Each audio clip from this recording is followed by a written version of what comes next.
Hopefully आप सभी बेहतर होंगे, आपने रिवीजन किया होगा हफ्ते भर जो भी हमने पढ़ा था। और आज हम कोहलबर्ग की थ्योरी के कुछ क्वेश्चंस करेंगे। पियाजे, वाइगोस्की और कोहलबर्ग के क्वेश्चंस इंपॉर्टेंट हो जाते हैं। पहले तो मैं सोच रही थी ठीक है आप खुद ही कर लीजिएगा, बट अब जब आंसर शीट नहीं दी है तो पियाजे और वाइगोस्की मैं करा चुकी हूँ, कोहलबर्ग भी कर ही लेते हैं लगे हाथों। अगली बार से ये रखेंगे कि आप पहले से मार्क करके रखें या एक बार आपको शीट पहले मिल जाए और फिर उसके बाद हम डिस्कशन करें, जरूरी है ये भी। कोहलबर्ग की थ्योरी पर चलते हैं। कोहलबर्ग की थ्योरी पर चलते हैं। देखिए,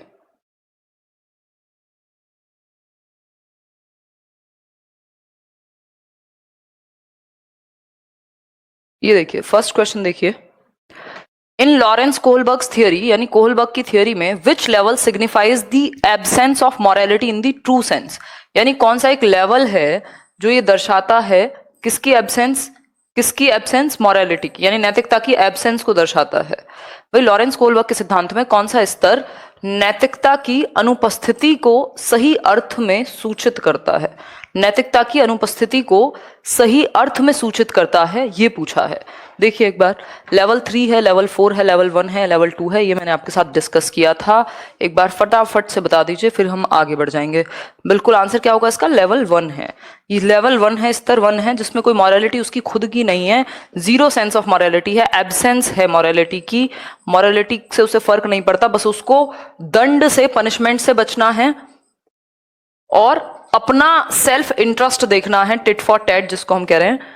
बाकी उसको फर्क नहीं पड़ता दुनिया में क्या सही है क्या गलत है। एक तो उसको पनिशमेंट ना मिले और दूसरा उसका खुद का क्या फायदा है। यही दो स्टेजेस हैं प्री कन्वेंशनल यानी पूर्व पारंपरिक स्तर में, जिसको लेवल 1 कहते हैं। वहां एब्सेंस है मॉरलिटी की, मॉरलिटी खुद की कुछ है नहीं उसकी, ना वो कोई सी रूल को मानता है, बस वो क्या करेगा, जो पनिशमेंट से बच जाए और अपना फायदा देख ले, दो ही चीजें हैं। तो स्तर 1 है यहां पर जो सही उत्तर होगा। आगे बढ़ेंगे। What is a major criticism of Kohlberg's theory, यानी कोहलबर्ग की थियरी की मुख्य आलोचना क्या होगी, पूछ रहे हैं कोहलबर्ग की थियरी की मुख्य आलोचना क्या होगी, ये पूछ रहे हैं। देखिए एक बार, मेजर क्रिटिसिज्म यानी क्रिटिसिज्म तो हमने 3 पढ़े थे ना कोहलबर्ग की थियरी के, तो प्रमुख आलोचना आपको पहचाननी होगी किसकी, कोहलबर्ग की थियरी की। बताइए एक बार। Kohlberg proposed a theory without any empirical basis, बिना अनुभव जन्य आधार के। अनुभव जन्य आधार तो थे क्योंकि बच्चों के सैंपल लिए हैं, डिस्कशन किया है, तो इसके साक्ष्य तो हैं। ठीक, सब कुछ ठीक है, तबियत ठीक है, थोड़ा बहुत कोल्ड है, टेंशन मत लो, यहां फोकस करो। Kohlberg proposed that moral reasoning is development. Kohlberg ने ये प्रपोज किया है कि जो मॉरल रीजनिंग है यानी नैतिक तर्कणा है वही डेवलपमेंट है। ऐसा तो हमने कहीं नहीं पढ़ा। मॉरल रीजनिंग जो है, जो तर्कणा है, जो तर्क लगाना है, वो हमें डिसीजन मेकिंग में हेल्प करता है, ना कि वो ही डेवलपमेंट है। तो ये भी हट गया, ये भी हट गया। ठीक, क्योंकि एम्पेरिकल बेसिस हैं, आधार हैं, एक्सपीरियंसेस के बेसिस पे ये थियोरी बनी है। बच्चों को इंटरव्यू किया गया एडोलेसेंट तक के, और फिर ये निकली बात। Kohlberg did not account for cultural differences in moral reasoning of man and women, यानी कोहलबर्ग ने ध्यान नहीं रखा किस चीज का, कल्चर का, यानी संस्कृति के बीच में या संस्कृति के कारण कोहलबर्ग ने पुरुषों एवं महिलाओं की नैतिक तार्किकता में सांस्कृतिक विभिन्नताओं को महत्व नहीं दिया, कि संस्कृति महिलाओं और पुरुषों को एक जैसा माहौल नहीं देती है कई बार कि वो सेम तरीके से अपनी मॉरलिटी को डेवलप कर पाए। ठीक, फिर है Kohlberg did not give clear cut stages, बिल्कुल क्लियर कट 6 स्टेजेस हैं और 3 लेवल्स हैं, तो ऐसे कैसे कह सकते हैं कि नहीं दी हैं स्टेजेस। तो सिर्फ एक ही आंसर सही बनता है, that is Kohlberg did not account for cultural differences in moral reasoning of man and women, यानी कोहलबर्ग ने पुरुषों एवं महिलाओं की नैतिक तार्किकता में सांस्कृतिक विभिन्नताओं को महत्व नहीं दिया। बिल्कुल स्वाति कमेंट दिख रहे हैं आपके।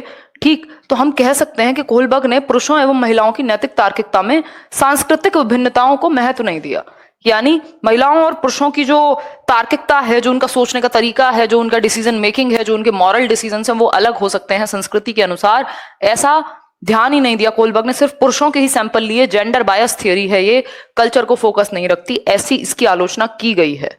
आगे बढ़ेंगे। क्वेश्चन नंबर 3 देखिए। अ चाइल्ड रीजन्स, भाई एक बच्चा रीजन देता है, you do this for me, यानी तुम ये काम करो मेरे लिए, and I will do that for you, और मैं तुम्हारे लिए वो काम करूंगा। In which stage of Kohlberg's moral reasoning, कौन सी स्टेज है जिसमें बच्चा ये तर्क देगा, ये नैतिक तर्क देगा कि तुम मेरे लिए ये करो और मैं तुम्हारे लिए वो करूंगा, आप यह मेरे लिए करें और मैं आपके लिए वह करूंगा? कौन सी स्टेज है? ये तो मैं आपको बहुत अच्छे से डिस्कस कर चुकी हूं। इंस्ट्रूमेंटल ओरिएंटेशन कह लीजिए इसको, या फिर म्यूचुअल एक्सचेंज कह लीजिए। इनके कई कई नाम हैं, एक ही स्टेज के कई सारे नाम हैं यार। सोशल कॉन्ट्रैक्ट तो हो ही नहीं सकता ना, ये तो 5th लेवल है, ये तो 5th स्टेज है कि समाज के कुछ नियम है लेकिन उनको बदला जा सकता है। यदि वो बहुत लोगों के लिए फायदेमंद ना हो तो इंडिविजुअल उनको बदलने के लिए सामने आ सकता है। The good boy good girl orientation ये 3rd है कि अच्छा बनना चाहेगा, अप्रूवल चाहिए उसको। पनिशमेंट तो पहली ही है तो ये तो हो नहीं सकती, तो आंसर सिर्फ ए ऑप्शन ही बचा।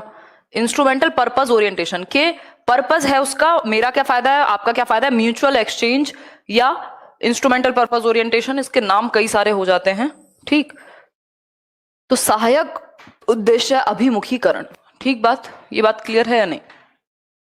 आगे बढ़ेंगे, इनको पहचानना सीखिए स्टेजेस को। कोहलबर्ग हैज गिवन, केवीएस से लेके सब जगह आती है ये क्वेश्चन, जो कोहलबर्ग की थियरी हुई, पियाजे की थियरी हुई, वाइगॉस्की की थियरी हुई, इसलिए इसको मैं चाह भी रही थी कि क्वेश्चंस भी साथ में ही प्रैक्टिस कर लें। देखिए, कोहलबर्ग हैज गिवन, कोहलबर्ग ने क्या दिया है? Kohlberg has given what? Cognitive development यानी संज्ञानात्मक विकास की अवस्थाएं दी हैं, फिजिकल डेवलपमेंट की अवस्थाएं दी हैं, इमोशनल डेवलपमेंट की अवस्थाएं दी हैं, या मॉरल डेवलपमेंट की अवस्थाएं दी हैं? बताइए फटाफट से, फिर हम आगे बढ़ेंगे। ये तो सिंपल है, इवन पियाजे ने संज्ञानात्मक विकास के लिए पियाजे को जाना जाता है, ठीक। तो ये तो होगा नहीं, फिजिकल डेवलपमेंट की भी ऐसी कोई बात नहीं हुई, इमोशनल की भी नहीं हुई, उन्होंने बात की है किसकी? मॉरल डेवलपमेंट की, नैतिक विकास की। और ये नैतिक विकास की थियोरी प्रभावित थी पियाजे की नैतिक विकास की थियोरी से, ठीक। तो मॉरल डेवलपमेंट की बात करते हैं लॉरेंस कोहलबर्ग, ठीक है बात, कोई दिक्कत परेशानी? जिसमें उन्होंने स्टेजेस कितनी दी हैं, पहले हम बात करेंगे लेवल की। लेवल के अंदर हर एक लेवल पे 3 स्टेजेस, 2 स्टेजेस हैं, यानी 3 लेवल हैं, और स्टेजेस टोटल कितनी हैं? तो स्टेजेस हैं टोटल 6। ये बात क्लियर है हमें? कोई दिक्कत परेशानी? सुंदर, समझ में आ रहा है बिल्कुल आसानी से, कोई दिक्कत नहीं हो रही होगी मेरे ख्याल में। आगे बढ़ेंगे, क्वेश्चन नंबर 5 देखिए, देखिएगा एक बार, ये देखिए, पढ़िए इसको बिल्कुल।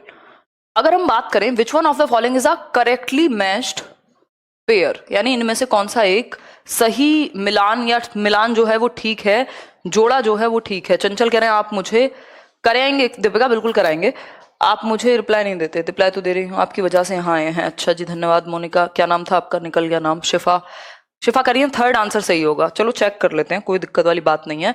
सोशल कॉन्ट्रैक्ट ओरिएंटेशन यानी सामाजिक अभिविन्यास, फिजिकल कॉन्सिक्वेंसेस नहीं, वो तो फिर पनिशमेंट एंड ओबीडियंस हो गया ना। सामाजिक संविदा में तो समाज को बनाने के लिए कुछ नियम का हम पालन करते हैं, तो सामाजिक संविदा अभिविन्यास में किसी कार्य के भौतिक परिणाम निर्धारित करते हैं कि वह अच्छा है या बुरा है।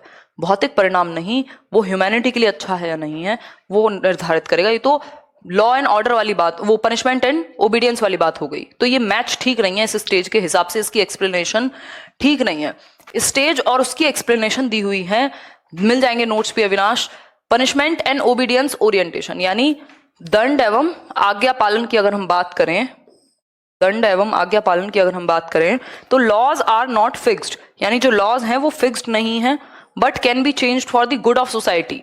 ये तो सोशल कॉन्ट्रैक्ट ओरिएंटेशन कहता है ऐसा कि लॉज फिक्स्ड नहीं है, उनको चेंज कर सकते हैं समाज के भले के लिए। सीटेट देखो कब आता है, कभी भी आ सकता है, ठीक। तो ये बात भी गलत हो गई। फिर हम आगे बढ़ेंगे, good boy and good girl orientation यानी अच्छा लड़का अच्छी लड़की अभिविन्यास, one earns approval by being nice, मतलब अच्छा लड़का अच्छी लड़की अभिविन्यास में क्या होगा? अच्छा बनकर स्वीकृति प्राप्त करेगा बच्चा, कि तुम्हारे माँ बाप तुम पे प्राउड फील करेंगे यदि तुम सच बोलोगे, A+ ग्रेड लेके आओगे, फर्स्ट आओगे क्लास में, है ना, IAS बन जाओगे। तो ये बात तो सही है, गुड बॉय गुड गर्ल, उसको अच्छी तारीफ सुननी अपनी, इसलिए वो कोई काम करेगा। लॉ एंड ऑर्डर में क्या होता है? एथिकल प्रिंसिपल्स, ये तो 6 स्टेज की मैचिंग दे दी, तो ये तो खराब हो गया। तो सिर्फ C ऑप्शन ही यहां सही है, ठीक है। आगे बढ़ेंगे क्वेश्चन नंबर 6 पर। Kohlberg's idea of moral development has dash levels, यानी कोहलबर्ग का जो आइडिया है नैतिक विकास के बारे में, उसमें कितने लेवल हैं? ये इसको इंग्लिश में पढ़ लीजिएगा, क्योंकि हिंदी में कई बार स्तर और चरण को सेम दे देता है। वैसे तो पूछेगा स्तर कितने हैं कोहलबर्ग के नैतिक विकास के सिद्धांत में, ये पूछा है हमसे। बताइए एक बार। कमेंट तो आ रहे हैं भाई, सबके कमेंट पढ़ नहीं पाऊंगी, समझो इस बात को, बहुत ज्यादा लोग हैं। तो लेवल कितने हैं? 6 तो स्टेजेस हैं, 6 तो स्टेजेस हैं, लेवल सिर्फ 3 है और हर एक स्तर पर 2 चरण हैं। तो आंसर हो जाएगा 3 लेवल्स ओनली। 3 लेवल कौन से? प्री कन्वेंशनल, कन्वेंशनल यानी पारंपरिक, पूर्व पारंपरिक, पारंपरिक और पोस्ट कन्वेंशनल। ठीक है, ये 3 स्तर हैं जिसमें 6 स्टेजेस हैं, हर एक स्तर पे 2-2 चरण हैं, 2-2 स्टेजेस हैं। आगे बढ़ेंगे। इन प्री कन्वेंशनल मॉरलिटी यानी पूर्व परंपरागत मॉरलिटी। पूर्व परंपरागत मॉरलिटी किसको कहोगे? जो प्री कन्वेंशनल स्टेज है, जो प्राइमरी के बच्चों की स्टेज है एक तरीके से। पूर्व पारंपरिक पहला ही स्तर है। Many rules and values are internalised by the individual यानी भर लेता है इंडिविजुअल रूल्स और नॉर्म्स और वैल्यूज को अपने अंदर। या फिर B option, generic and broad based principles of justice are evolve to view laws as social contracts यानी जो जेनेरिक प्रिंसिपल्स हैं जस्टिस के उनको सोशल कॉन्ट्रैक्ट के रूप में देखेंगे। या फिर the idea of rules and values is not developed at all, जो रूल्स का आइडिया है, वैल्यूज का आइडिया है, वो डेवलप्ड ही नहीं होता। या rules are external to the self. देखो डेवलप तो हो जाता है, जॉनी हैप्पी बर्थडे भाई, the idea of rules and values is not developed at all, ये कहना गलत है। अगर रूल्स का आइडिया ही नहीं होता तो फिर कैसे पनिशमेंट से बचना चाह रहा है बच्चा? तो आइडिया तो है, आइडिया तो है, बट क्या है? एक्सटर्नल है। Rules are external to the self, व्यक्ति के लिए नियम तथा मूल्य बाह्य होते हैं, बाहर से लागू हैं, बाहर से लागू हैं। ठीक, आगे बढ़ेंगे। In the context of Kohlberg's stages of moral reasoning, under which stage would the given typical response of a child fall? यानी कि किसी बच्चे का दिया गया विशिष्ट उत्तर कोहलबर्ग के नैतिक तर्क के सोपानों की विषय वस्तु के किस सोपान के अंतर्गत आएगा? यदि आप ईमानदार हैं तो आपके माता पिता आप पर गर्व करेंगे। जी चेतना, थोड़ी तबीयत गड़बड़ है। यदि आप ईमानदार हैं मतलब अगर आप ऑनेस्ट हैं, जो आपकी फैमिली है, आपके माता पिता हैं, क्या हैं, आप पे गौरवान्वित फील करेंगे, इसलिए आपको ईमानदार रहना चाहिए। बताइए, ये तो मैं कितनी बार आपको बता चुकी हूं, 3rd स्टेज है ये। और 3rd स्टेज में क्या होता है? Good boy nice girl orientation, good girl good boy orientation. ठीक, 3rd स्टेज है 2nd लेवल की, कन्वेंशनल लेवल की। ठीक, laws and order 4th stage, punishment 1st stage, social contract 5th stage. तो इनको दिमाग में बिठा लीजिए। ठीक, अच्छा लड़का अच्छी लड़की अभिविन्यास, जिसमें बच्चा तारीफ के लिए कुछ करेगा, उसको अप्रूवल चाहिए अपने बड़ों का। क्वेश्चन नंबर 9 देखिए एक बार, बड़ा क्वेश्चन है थोड़ा सा। Lawrence Kohlberg's theory of moral reasoning has been criticized on several counts. जो कोहलबर्ग की थियरी है मॉरल डेवलपमेंट की, उसको कई ग्राउंड पे क्रिटिसाइज किया गया, कई बातों के लिए उसकी आलोचना हुई है। ठीक, Which of the following statements is correct in the context of this orientation? कौन सा एक स्टेटमेंट इस बात को लेकर के सही है, यानी कोहलबर्ग की आलोचना के बारे में कौन सी एक बात सही है? सरला बताइए क्या कह रहे हैं आप। Kohlberg has not given typical responses to each stages of moral reasoning, यानी उन्होंने रिस्पॉन्स नहीं दिया। ऐसा तो नहीं है, हर एक स्टेज का बताया हुआ है किस स्टेज पे कैसे रिस्पॉन्ड करेगा बच्चा। फिर है कोहलबर्ग हैज डुप्लीकेटेड पियाजेज मेथड। ये मैंने आपको बहुत बार कहा है, कोहलबर्ग ने डुप्लीकेट नहीं किया। कोहलबर्ग इंस्पायर्ड हैं पियाजे की मॉरल डेवलपमेंट की थियोरी से, उन्होंने अपनी अलग थियोरी दी है। कोहलबर्ग्स थियोरी, प्रेरणा लेना और किसी की नकल करना 2 अलग चीजें हैं। ठीक है, आप प्रेरणा लेके मुझसे सच्चाई सीख सकते हैं या जो भी है, बट आप प्रेरणा लेके यही बोलें जिस लहजे में मैं बात करूं या जो जैसे मैं जो एग्जांपल दूं वही दें, तो वो नकल हो सकती है। ठीक, तो ये क्या है? कोहलबर्ग हैज इंस्पायर्ड हैं, वो डुप्लीकेट नहीं किया, उनकी थियरी अलग है, उनकी बात अलग है। Kohlberg's theory does not focus on children's responses, ऐसा नहीं है, बच्चों के रिस्पॉन्सेज पे ही तो फोकस करके बताया है सारा कुछ। Kohlberg has based his study primarily on a male sample, ये बात सही है कि उनका जो है ये जेंडर बायस थियरी है, सिर्फ मेल सैंपल को ही आधार बनाया गया, सिर्फ जो लड़के थे या जो मेल थे उन्हीं के इंटरव्यू लिए गए, तो जेंडर बायस थियरी इसको कहा जाता है, इसीलिए ये हमें मानना ही होगा। ठीक है बात? जी बिल्कुल प्रतीक, आगे बढ़ेंगे। क्वेश्चन नंबर 10 देखिए। Which one of the following can be considered as a contribution of Kohlberg's theory?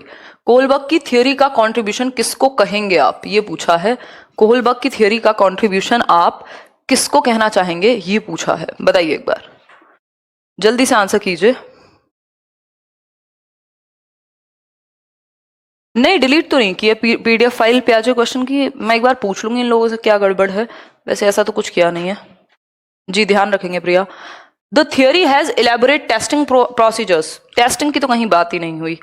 It establishes a clear relationship between moral reasoning, यानी नैतिक तर्कना और एक्शन के बीच में क्या है, ये एक क्लियर रिलेशनशिप बताती है। हाँ, बात तो सही है। His beliefs is that children are moral philosophers, ऐसा वर्ड तो हमने कहीं नहीं पढ़ा। His theory has supported an association between cognitive maturity and moral maturity। अब ये बात, यहाँ पे दो आंसर हो सकते थे इसके। एक तो ये बी ऑप्शन, बी ऑप्शन क्या कहता है? It establishes a clear relationship between moral reasoning and action, यानी ये क्या है, नैतिक तर्क और कार्यवाही के बीच एक स्पष्ट संबंध स्थापित करता है। नैतिक तर्क और कार्यवाही के बीच, यानी यह नैतिक तर्क और कार्यवाही मतलब it establishes a clear relationship between moral reasoning and action. हाँ ठीक है, तर्क लगाया आपने और एक्शन ले लिया, बट जरूरी नहीं है तर्क लगा के हमेशा एक्शन लिया जाए। तो जरूरी है कि डी ऑप्शन इससे बेहतर है। फिर इसमें प्रॉब्लम हो सकती है, कई बार आपने रीजनिंग दे दी और नहीं लिया एक्शन, ठीक, तो आंसर डी ज्यादा बेहतर है। उनकी थियोरी ने सपोर्ट किया है एसोसिएशन किसके बीच में, कॉग्निटिव मैच्योरिटी और मॉरल मैच्योरिटी के बीच में, ये हम कह सकते हैं। सेकंड में प्रॉब्लम नहीं है, बट बेटर ऑप्शन डी है। आगे बढ़ेंगे।